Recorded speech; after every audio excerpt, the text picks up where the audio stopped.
Hello friends, आज हम पढ़ते हैं यशपाल जी के बारे में। यशपाल जी की रचना पढ़ने के पहले हम थोड़ा सा इनकी जीवनी के बारे में जान लेना बेटर होगा। तो देखिए, यशपाल जी का जन्म जो है 1903 में पंजाब के फिरोजपुर छावनी में हुआ था। इनकी प्रारंभिक शिक्षा कांगड़ा में ग्रहण करने के बाद लाहौर के नेशनल कॉलेज में इन्होंने बीए किया था। इसका परिचय भगत सिंह और सुखदेव से भी इनका जो है हुआ था उस समय इनका परिचय। तो बीए की परीक्षा उत्तीर्ण करने की उन्होंने और इनका परिचय देशभक्त भगत सिंह और सुखदेव से हुआ था। स्वाधीनता संग्राम की क्रांति, भारत की आज़ादी के लिए क्रांति हुई थी, स्वतंत्रता संग्राम, उसकी धारा या उसके जुड़ाव के कारण वो मतलब उसमें शामिल होने के कारण ये कई बार जेल गए थे और इनकी मृत्यु 1976 में हुई थी। इन्होंने कई रचनाएं लिखी थी। इनकी रचना शैली बहुत भी विशिष्ट और रचनाकार है। इसमें सामाजिक विषमता, राजनीतिक पाखंड, रूढ़ियों के खिलाफ इन्होंने अपनी रचनाओं को दर्शाया है। और इनकी कहानी भी इन्होंने रची थी, वो है ज्ञान दान और तर्क का तूफान, पिंजड़े की उड़ान और दुलिया फूलों का कुर्ता उल्लेखनीय है। तो आज हम इनके बारे में थोड़ा सा पढ़ते हैं, इन्होंने क्या कहानी लिखी हुई है। तो देखिए, इन्होंने एक कहानी लिखी है लखनवी अंदाज। तो ये क्या होता है कि पैसेंजर ट्रेन में चल पड़ने की उतावली में फुकार रही थी, मतलब पैसेंजर जो ट्रेन थी चलने को तैयार थी और आराम से जो है सेकंड क्लास में जाने के लिए दाम अधिक लगते हैं। दूर तो जाना नहीं था इन्हें, भीड़ से बचकर जो एकांत में नई कहानी के संबंध में सोच सकने के लिए, खिड़की के प्राकृतिक दृश्य देख सकने के लिए जो थे, टिकट सेकंड क्लास का लिया। जो राइटर थे इन्होंने जो है कहीं दूर नहीं जाना था, भीड़ भाड़ से बचना चाहते थे, लेकिन ये सेकंड क्लास की ट्रेन में सफ़र कर रहे थे। वो हर समय एकांतवास चाहते थे और एकांतवास चाहने के बाद वो जो है वहाँ बैठ के अपनी कुछ न कुछ कहानियों को सोचते रहते थे। गाड़ी छूट रही थी, सेकंड क्लास के एक डिब्बे को खाली समझकर जरा दौड़कर उसमें चढ़ गए कि चलो सेकंड क्लास का डिब्बा खाली है, यहाँ बैठ के हम अपनी कहानी के बारे में सोचेंगे, और चढ़ गए। उनका अनुमान प्रतिकूल, डिब्बा निर्जन नहीं था, मतलब खाली नहीं था वो डिब्बा। एक बर्थ पे लखनऊ की नवाबी नस्ल के एक सफेद पोश सज्जन बहुत सुविधा से पलथी मारे बैठे थे। जब लेखक चढ़ा तो देखा उसने कि एक लखनऊ का नवाब जो बैठा हुआ है, सफ़ेद कपड़ा पहन के पलथी मार के उस डिब्बे बैठा है। सामने दो ताजे चिकने जो है खीरे तौलिए पे रखा हुआ है, मतलब खीरा खा रहा था वो।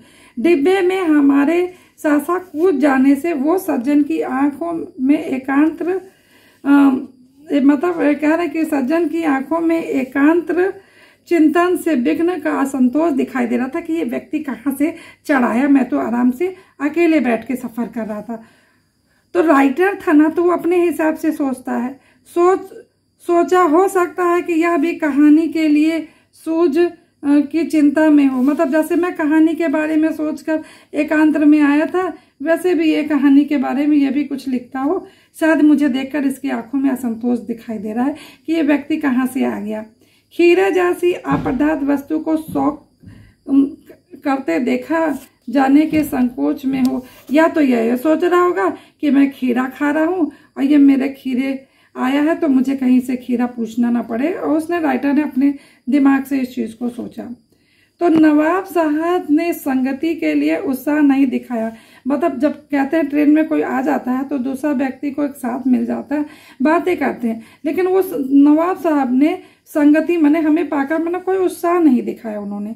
हमने भी उनके सामने की ही बर्थ पर बैठकर आत्मसम्मान से आंखें चुरा ली। अब सामने वाली सीट पर मैं बैठ गया और असंतोष से मैंने भी अपनी आंखें जो आत्मसम्मान अपना लेते हुए और बैठ गया और अपनी आंखें चुरा ली कि मैं भी उनकी तरफ नहीं देख रहा हूँ। खाली बैठे कल्पना करते रहने की पुरानी आदत है। नवाब साहब की असुविधा और संकोच के कारण का अनुमान करने लगे। अब खाली बैठ के अपनी तो आदत है, राइटर हैं तो सोच रहे हैं कि यार कहानी लिखने के बारे में सोचते थे, लेकिन उस दिन सोचिए ये इनकी चिंता का क्या कारण हो सकता है। संभव है नवाब साहब बिल्कुल अकेले यात्रा कर सकने के अनुमान में किफ़ायत के विचार से सेकंड क्लास का टिकट खरीदे, मतलब मेरी तरह ये भी अकेले सफ़र करने के उससे जो है उन्होंने सेकंड क्लास का जो है टिकट लिया हो कि मैं अकेले सफ़र करूँगा। हो तब गंवार ना हो शहर का कोई सफ़ेद फोस इन्हें मझले दर्जे में सफ़र करता देखे, मतलब इनको जो इनको गंवार ना समझ ले और इनको अकेले सफ़र करता देखे। अकेले सफ़र का वक्त काटने के लिए ही खीरे इन्होंने खरीदे हो कि अकेले सफ़र काटते रहेंगे और खीरे को खाते रहेंगे। तब अपनी किसी सफ़ेद फोस के सामने खीरा कैसे खाएं, या तो ये सोच रहे होंगे कि कहाँ से आ गया, मैं इनके सामने खीरा कैसे खाऊंगा। अपनी कनखियों से नवाब साहब की ओर देख रहे थे कि मतलब आंखें बचा के, मतलब नवाब देखे भी ना, और हम भी सोच रहे थे कि किस चिंता में है, यही राइटर सोच रहा था। नवाब साहब कुछ देर गाड़ी की खिड़की से बाहर देखकर स्थिति पर गौर कर रहे थे, बाहर की तरफ देख रहे थे। ओह, नवाब साहब ने सहसा हमें संबोधन किया।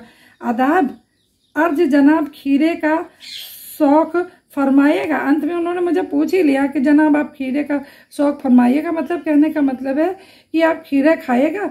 नवाब साहब का सहसा भाव परिवर्तन अच्छा नहीं लगा। अभी तो ये चिंता में थे और अब कैसा ऐसा हो गया कि ये मुझे खीरे के लिए पूछने लगे।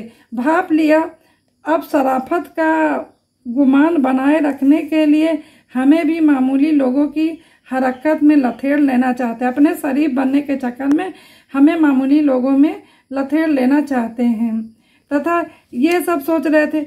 नवाब को उसने जवाब दिया कि शुक्रिया की भला शौक फरमाए, मतलब आप अपना शौक फरमाइए। मतलब नवाब साहब ने फिर एक पल खिड़की से बाहर देखकर गौर किया और जो है दृढ़ निश्चय किया कि खीरे के नीचे रखा तौलिया झाड़ कर सामने बिछा दिया। जो खीरे के नीचे जो तौलिया था उस रखा, झाड़ का बिया।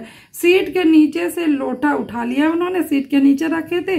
दोनों खीरे से बाहर धोया और तौलिए से पोंछ लिया, मतलब खीरे को बाहर खिड़की से धोया और पोंछ लिया। और जेब से उन्होंने एक चाकू निकाला और खीरे के सिर काटा, फिर गोद का झाग निकाल दिया जैसे खीरा खाते हैं।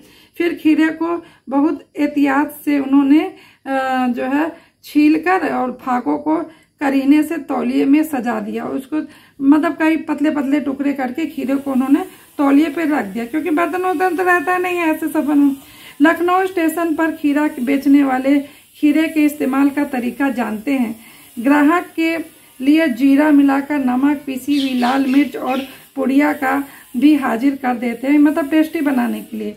तो नवाब साहब बहुत करीने से खीरे को, फाकों को जीरा, नमक, लाल मिर्च उन्होंने मिला के और उस खीरे पे मतलब बुरक दिया। उनकी प्रत्येक भाव भंगी अब जबड़ों में स्फुरण से स्पष्ट हो रहा था और जो है प्रक्रिया से उनका मुख खीरे से रसवादन और कल्पना से प्रवलित। अब वो नमक डालते हुए जैसे लग रहा था उनका मुंह रसवादन हो रहा है खीरा खाने के लिए, मतलब पानी जैसे नहीं आता खाने के लिए कोई चीज़ अगर स्वादिष्ट देख लो वैसे हो रहा है। हम भी कनखियों से मतलब नज़र बचा के देख रहे थे। मियाँ रईस बनते हैं लेकिन लोगों की नज़रों से बच सकने के ख्याल से अपनी असलियत पर उतर आए हैं। नवाब साहब ने फिर एक बार हमारी ओर देख लिया। वल्ला शौक फरमाइए, लखनऊ का बालम खीरा है, उन्होंने बोला मुझसे, लेखक से।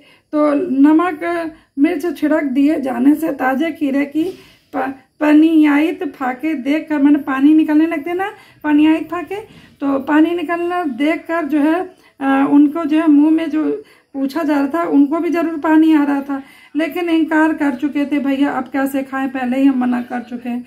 आत्मसम्मान भी तो उन्हें निभाना था। लेखक को उचित समझा और उत्तर दिया, शुक्रिया, इस वक्त तलब महसूस नहीं हो रही है, मतलब खाने की तलब नहीं होता। मेरा पेट भी, मैदा भी कमजोर है, पेट भी कमजोर है कि भला शौक फरम, मतलब आप जो है खुद खा लीजिए। नवाब साहब ने असंतुष्ट आंखों से नमक मिर्च के सहयोग से चमकते हुए खीरे के फाकों की ओर देखा और खिड़की के बाहर देखकर दीर्घ श्वास लिया। उन्होंने खीरे का एक फाका उठाकर होठों पे ले गए फाके को सूंघा उन्होंने पहले, फिर स्वाद आनंद लेके पलकें मूंदी उन्होंने। पलकें मूंद गई, मुंह से भर आए पानी की घूंट गले में उतर गया। और जो है तब नवाब साहब ने फाके को खिड़की से बाहर छोड़ दिया, मतलब बाकी जो बचे भी फाके थे खीरे के, खिड़की के बाहर फेंक दिया। नवाब साहब खीरे के फाकों को नमक के साथ ले जाकर वासना से रसवादन कर मतलब खिड़की के बाहर फेंकना। वो उन्होंने क्या किया, खाया कहाँ, थोड़ा बहुत खाया, सूंघा और देखा और फेंक दिया। नवाब साहब ने खीरे के इन फाकों को खिड़की के बाहर फेंककर तौलिए से अपने हाथ को मतलब होठ को पोंछ लिया और गर्व से गुलाबी आंखों से हमारी तरफ देख लिया, मानो कह रहे हो कि यह हमारी तरफ देख लिया, मानो कह रहे हो कि खानदानी रईसों का यह तरीका है, मतलब खाया और फेंक दिया। नवाब साहब खीरे की तैयारी और इस्तेमाल से थक कर लेट गए, मतलब छीला काटा इतना इस्तेमाल किया, मतलब खाया भी नहीं, थक गए लगता है। हमें तस्लीम से सिर खम कर लेना पड़ा और यह तो खानदानी तहजीब, नफासत और नजाकत है कि मतलब कैसे उन्होंने खीरे को काटा, हमें पूछा, सूंघा, थोड़ा बहुत खाया, फेंक दिया। हम गौर कर रहे थे कि खीरा इस्तेमाल करने के इस तरीके से खीरे की सुगंध और स्वाद की कल्पना से संतुष्ट हो जाने और सूक्ष्म, नफीज और एब्स्ट्रैक्ट मतलब तरीके, इस तरीके से जरूर कहा जा सकता है कि मतलब, परंतु यह तरीके से उधर की तृप्ति नहीं हो सकती। जिस तरह से उन्होंने खाया उससे पेट तो नहीं भर सकता। नवाब साहब की भरे पेट के ऊंचे डकार शब्द भी हमें सुनाई देने लगे। तब नवाब साहब जो है हमारी ओर देखकर कह दिए, खीरा लजीज होता है लेकिन साकिन नामुराद मैदा का बोझ डाल देता, पेट का बोझ डाल देता। ज्ञान चंचू खुल गए, पहचाना ये है कहानी का लेखक, ये है कहानी के लेखक। खीरे की सुगंध और स्वाद की कल्पना से पेट भर जाने का डकार आ रहा था इनको, और बिना विचार, घटना और पात्रों के लेखक की इच्छा मात्र से इस कहानी का क्यों नहीं बन सकती। मतलब इसमें कोई पात्र भी नहीं है, एक कल्पना मात्र कहानी है जो उन्होंने लेखक उसके बारे में कुछ सोचा, कुछ देखा, इससे कहानी ही कैसे बन सकती है। इसी तरह इस चैप्टर का जो है समापन होता है।